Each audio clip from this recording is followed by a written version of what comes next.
قل هل يستوي الذين يعلمون والذين لا يعلمون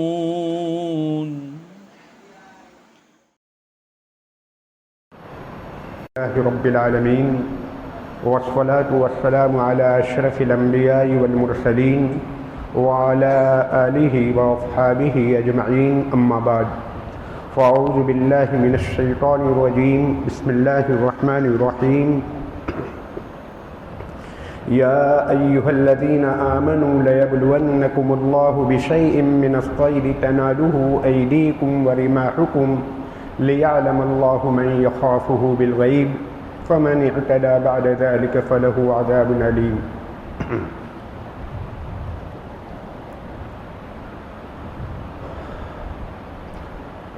قابل صد احترام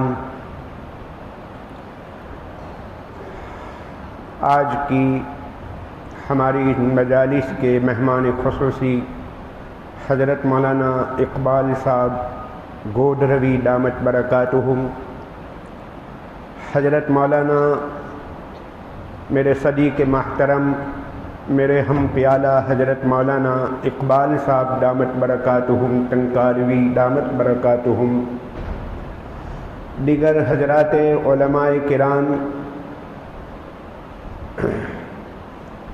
اور میرے عزیز بھائیوں، نوجوان دوستوں اور بزرگوں،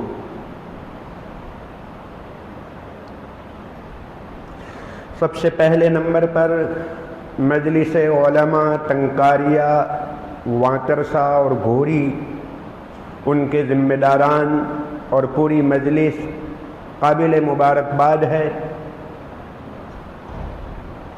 انہوں نے وقت کی آواز پر کان لگا کر یہ مجلس کا انعقاد کیا اور قوم کی دکھتی رگ کے اوپر ہاتھ رکھا۔ انہوں نے سوچا کہ یہ بگڑے ہوئے حالات میں سب سے زیادہ بنیادی رول اور کردار کس کا ہے، اس پر سوچ کر غور و فکر کر کے یہ مجلس کا انعقاد کیا۔ دوسرے نمبر پر میں یہ اسٹوڈنٹ نوجوانان علاقے کے نوجوانوں کا، اسٹوڈنٹس کا، ان کو بھی مبارکباد پیش کرتا ہوں۔ انہوں نے اپنی چھٹیاں، ویکیشن، گھومنے پھرنے اور پکنک کے ٹائم کو انہوں نے اپنے دین و ایمان کے لیے، اپنی اصلاح کے لیے، اللہ رسول کے نام پر وقت کی قربانی دے کر ایک آواز کے اوپر یہاں پر جمع ہو گئے۔ اللہ پاک آپ کی جوانی کو قبول فرمائیں، جوانی کی حفاظت فرمائیں، آپ کی نسلوں کی بھی حفاظت فرمائیں۔